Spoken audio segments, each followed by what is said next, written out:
pemirsa, apa kabar hari ini? Semoga selalu sehat di masa pandemi ini dan selalu bersemangat menjalani aktivitas. Bagi pemirsa yang harus tetap bekerja di luar rumah, jangan lupa menggunakan masker. Hari ini program Berita News Point hadir menjumpai Anda bersama saya, Amira Dinda. Selama 30 menit ke depan, News Point akan menyajikan berita terbaru seputar Universitas Brawijaya dan Malang Raya. Jangan kemana-mana, keep on our channel News Point.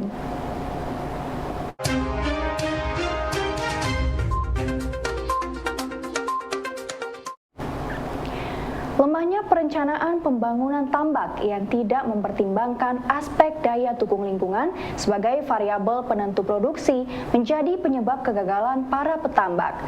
Strategi pengendalian dan peningkatan produktivitas tambak melalui Eco-Green Aquaculture yang merupakan teknologi perkembangan budidaya tambak tradisional menuju tambak intensif dengan penerapan silvo fishery model Komplangan menjadi solusi bagi para petambak. Hasil diskusi yaitu ingin mengembangkan sistem budidaya tambak tradisional menuju intensif dengan menerapkan silvofishery model Komplangan dengan sistem hybrid atau hybrid system. Silvofishery model Komplangan ini dipilih karena ramah lingkungan dan mudah pengawasannya, mengingat tambak mangrove itu dibuat secara terpisah. Sedangkan hybrid system dipilih disesuaikan dengan Indonesia berada di daerah tropis dengan radiasi yang berlebih. Teknologi yang kami kembangkan ini kita beri nama Eco-Green Aquaculture.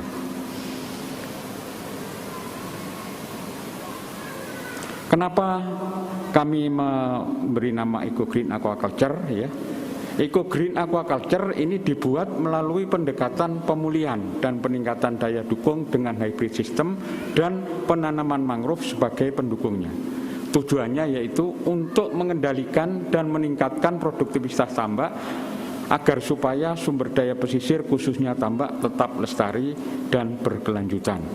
Eco-Green Aquaculture dapat diterapkan pada pesisir dan perairan laut yang telah mengalami penurunan. Untuk membuktikan itu semua, maka Eco-Green Aquaculture perlu diuji coba sampai sejauh mana kelayakannya untuk dapat diterapkan. Pembentukan kampung tematik yang tersebar di beberapa wilayah saat ini menurut dosen arsitektur UB Damayanti Asikin merupakan sesuatu yang positif karena secara fisik menjadikan kondisi kampung lebih tertata dan terdapat penambahan sarana pendukung lainnya. Jadikan kampung tematik itu kan lebih dari pihak katakanlah pemerintah ya. Jadi ada dua sebenarnya. Kalau kampung tematik atau menjadikan suatu kampung itu menjadi satu objek wisata itu dari dalam, maksudnya dari mereka sendiri, itu menurut saya akan jadi lebih berhasil.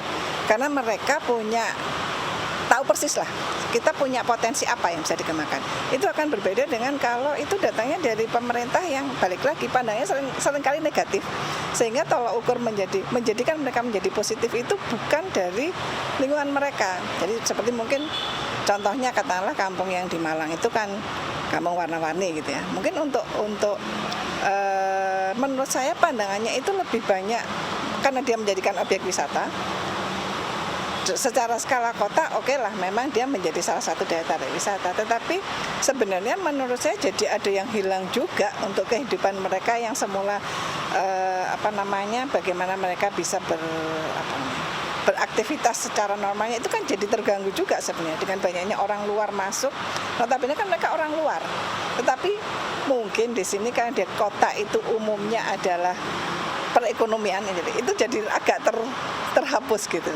Dan menurut saya kalau contohnya seringkali hanya kamuflase, hanya tampilan fisiknya saja, tetapi menurut saya kalau memang suatu kampung atau suatu area itu akan ditingkatkan, alangkah baiknya katakanlah secara fisik oke lah kita tingkatkan prasarana kesehatannya, kemudian secara fisik bangunannya mungkin, tetapi yang harus dijaga adalah bagaimana kehidupan mereka jangan terlalu terganggu, karena kalau ekonomi yang masuk itu kadang-kadang jadi terpinggirkan semua kan Mas. Itu kalau menurut saya. Jadi plus minusnya begitu. Akan lebih baik kalau memang itu upaya dari masyarakat sendiri.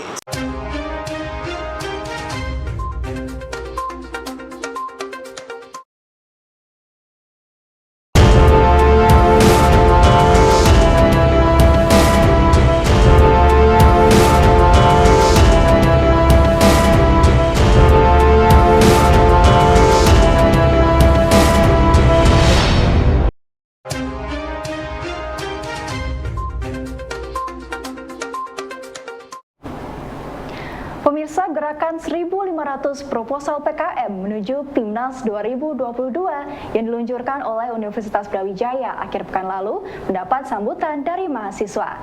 Rahmat Pratama, seorang mahasiswa yang tahun lalu proposal PKM-nya lolos pendanaan, berharap tahun ini peran PKM Center lebih optimal. Yang pertama, dari mahasiswa sangat berharap dari peran PKM Center yang ada di fakultas-fakultas tersebut, Pak. Selain itu, adanya kegiatan-kegiatan yang bisa mendongkrak tentang proposal, pendanaan, atau tentang ketika sudah mendapatkan pendanaan seperti itu, Pak. Terus juga di fakultas-fakultas juga berharapnya ada seperti pembinaan atau kayak pembimbingan tentang PKM seperti itu, ketika proposal ataupun ketika pendanaan seperti itu. Terus saya berkaca dari fakultas saya juga sudah melaksanakan kegiatan seperti adanya pendampingan, terus ada kegiatan monitoring, counseling, dan lain sebagainya. Yang mana itu sangat berguna ke depannya untuk terutama bagi mahasiswa baru, terutama 2021. Sentra HKIUB memiliki layanan bagi dosen yang akan mendaftarkan hak paten dengan membantu membuat draft paten dan mediasi paten. Draft paten menurut Ketua Sentra HKIUB, Profesor Elok Subaidah, dibuat oleh drafter bagi dosen yang kesulitan ataupun sibuk ketika akan mengurus paten. Sentra HKI sudah memiliki draft standar yang dapat digunakan oleh dosen. Setelah draft selesai, pada proses pemeriksaan paten yang disebut mediasi dari Dijen HKI juga difasilitasi oleh Universitas Brawijaya. Dengan dukungan mediasi ini diharapkan paten dari dosen UB dapat terus bertambah setiap tahunnya. Jadi yang kita lakukan adalah yang rutin ya, yang rutin adalah sosialisasi ya dari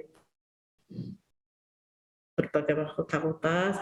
Kemudian adalah pendampingan cara pembuatan draft paten ya.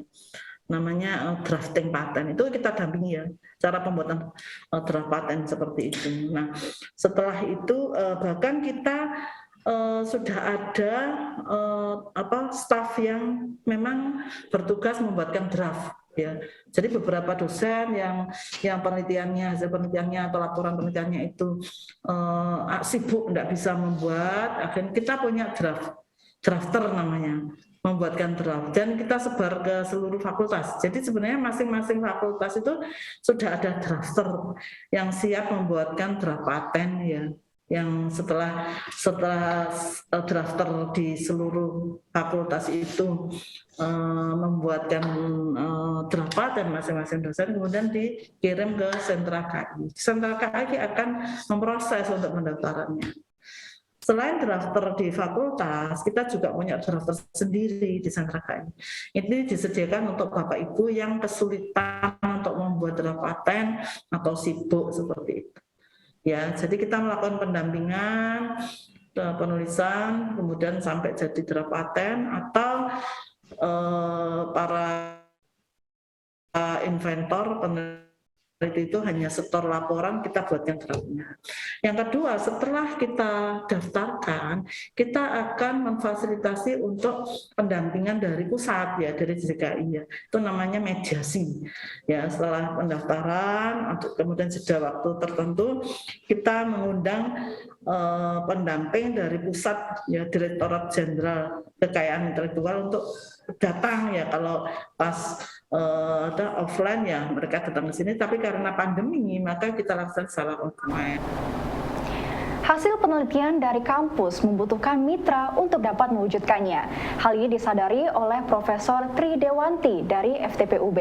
Ketika penelitian wedang kelor rempahnya selesai, dirinya menyadari bahwa membutuhkan UKM untuk mewujudkan hasil risetnya menjadi produk massal. UB sendiri ada program dokter mengabdi ya Mas ya. Nah, karena itu saya kebetulan punya mantan mahasiswa yang dia tuh juga punya usaha jamu gitu ya, jamu warisan dari mertuanya, namanya Mbah Jayus gitu ya jamunya. Nah disitulah dia tuh pernah mengeluh sama saya karena dia tuh tidak punya modal untuk membeli pengering ya, apalagi di musim hujan seperti ini.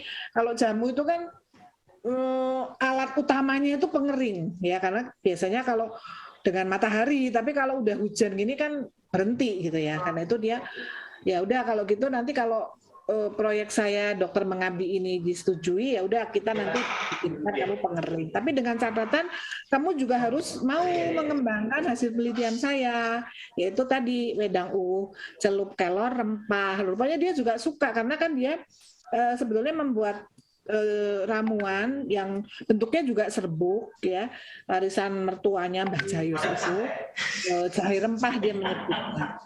Nah, sehingga kalau dibikin wedang uwuh rempah itu tinggal, wedang uwuh itu ciri khasnya harus ada secang gitu ya. Jadi tinggal nambahin secang aja. Nah, ini para kelor juga tinggal nambahin kelor aja gitu kan. Terus bentuknya nanti yang praktis, yang modern, yang tahan lama, ya celup gitu kan.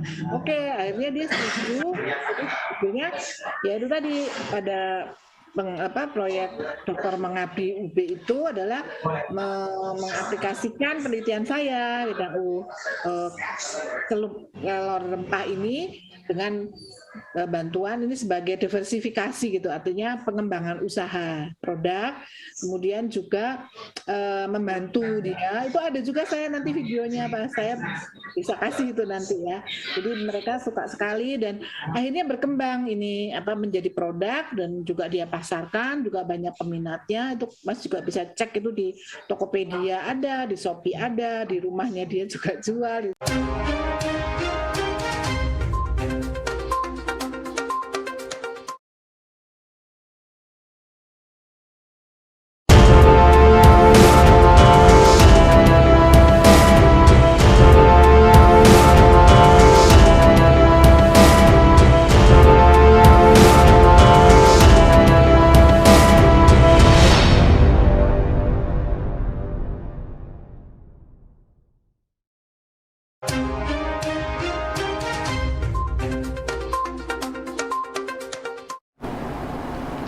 Pemirsa, membuat proposal program kreativitas mahasiswa tentunya membutuhkan ide yang menarik sebagai tahap awalnya. Untuk menemukan ide yang menarik dan mampu menjawab permasalahan yang ada dalam masyarakat, menurut Usman Syihab, dapat dilakukan dengan banyak membaca referensi. Baik, kalau untuk angkatan 2021 mungkin yang saya bisa kasih saran adalah yang pertama dengan banyak membaca referensi terkait perkembangan itu tadi. Terus kemudian yang kedua adalah dengan tanya-tanya atau istilahnya baik itu dengan dosen bimbing atau kakak tingkat. Karena yang pertama yang sudah pasti ada pengalaman itu adalah dari dosen bimbing, yang kedua adalah dengan kakak tingkat. Nah, dari kakak tingkat itu tadi, yang pertama pasti sudah pernah tahu apa itu PKM, terus kemudian mungkin untuk angkatan 2019 mereka yang sudah PKL itu kan sudah istilahnya sudah berhubungan langsung dengan perusahaan, sehingga nanti ada menemukan kasus real gitu, kasus real, sehingga itu ada permasalahan apa di sana yang perlu diselesaikan di sana, baik itu PKL maupun KKN, yang KKN nanti di pengabdian masyarakat, melihat fenomena sosial di masyarakat seperti apa, ada permasalahan, nah itu yang bisa diangkat dan menjadikan judul PKM. Jadi mungkin untuk angkatan 2021 adalah bagaimana komunikasi dengan kakak tingkat, terus kemudian sama dosen pembimbing, dan juga dengan memperkaya wawasan dengan referensi-referensi itu. Ide yang menarik tidak cukup menjadi modal dalam penyusunan PKM, namun harus mampu menjawab persoalan mitra. Usman Syihab yang tahun lalu bersama timnya meraih emas pada PIMNAS menyebut mahasiswa harus fokus dalam menyelesaikan persoalan yang dihadapi oleh mitra atau masyarakat. Pertama adalah pastinya tentunya banyak dengan diskusi-diskusi, kemudian membaca referensi, terus kemudian adalah kajian literatur. Kajian literatur itu adalah mengenai tentang perkembangan teknologi. Jadi misalkan dalam PKM PI kita ingin menguji apakah ide yang kita buat itu sudah baik atau belum. Itu maksudnya adalah dengan bagaimana kita menjawab permasalahan dari kebutuhan mitra gitu. Jadi kalau misalkan secara memang mitra itu sangat-sangat membutuhkan untuk solusi dari permasalahan itu, dengan kita menghadirkan teknologi yang kita berikan kepada mitra, maka secara ide itu adalah sangat-sangat bagus gitu. Makanya tadi saya bilang adalah terkait skema PKM itu tadi. Jadi kalau ide itu bisa menjadi istilahnya menjadi bagus atau sangat praktis itu tergantung di skema mana dia diterapkan, terus kemudian di latar belakangnya. Jadi kalau PKMPI kan terkait bagaimana kita menyelesaikan permasalahan yang ada di mitra. Jadi itu adalah cara kita menguji ide kita adalah dengan diskusi dengan mitra, terus kemudian apa sih sebenarnya kebutuhan mitra itu yang saat ini masih menjadi permasalahan gitu. Nah, untuk teknologinya sebenarnya tidak terlalu ditekankan begitu kalau PKMPI ya nggak terlalu ditekankan untuk sesuatu hal yang sangat-sangat baru gitu. Tapi kemudian adalah bagaimana menyelesaikan permasalahan di mitra itu yang sangat penting. Kalau terkait jadi misalkan teknologi yang diterapkan ini sudah banyak diterapkan, terus kemudian sudah sudah banyak diimplementasikan di tempat-tempat lain, itu tidak masalah. Selama itu tujuan kita adalah untuk menyelesaikan permasalahan di mitra. Jadi permasalahan di mitra, apa yang ingin kita angkat dengan diskusi dengan mitra itu yang perlu ditekankan untuk PKMPI. Suplementasi ekstrak daun kelor dalam pengencer tris rupanya dapat meningkatkan kualitas semen beku kambing jantan untuk inseminasi buatan yang dapat berkontribusi signifikan untuk peningkatan populasi, peningkatan mutu genetik ternak, produktivitas, dan kinerja produksi. Bahwa implementasi IB pada kambing untuk mempercepat peningkatan mutu genetik, populasi, produktivitas.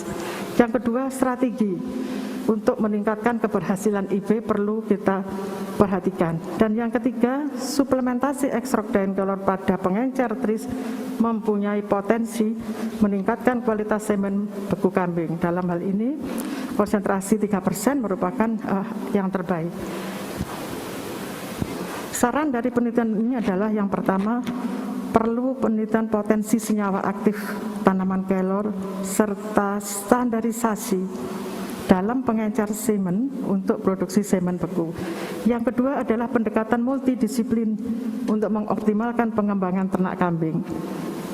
Yang ketiga, pengembangan metode penilaian fertilitas pejantan melalui proteomik sperma, modulasi epigenetik, serta transgenerasi dari kriopreservasi. Baik pemirsa, informasi tadi sekaligus menutup perjumpaan kita hari ini. Jangan lupa saksikan News Point setiap hari pukul 19.30 waktu Indonesia Barat hanya di UB TV, Televisi Pendidikan Universitas Brawijaya. Saya Amir Dinda dan seluruh kru yang bertugas pamit undur diri. Tetap patuhi protokol kesehatan, wajib menggunakan masker. Terima kasih dan selamat beraktivitas.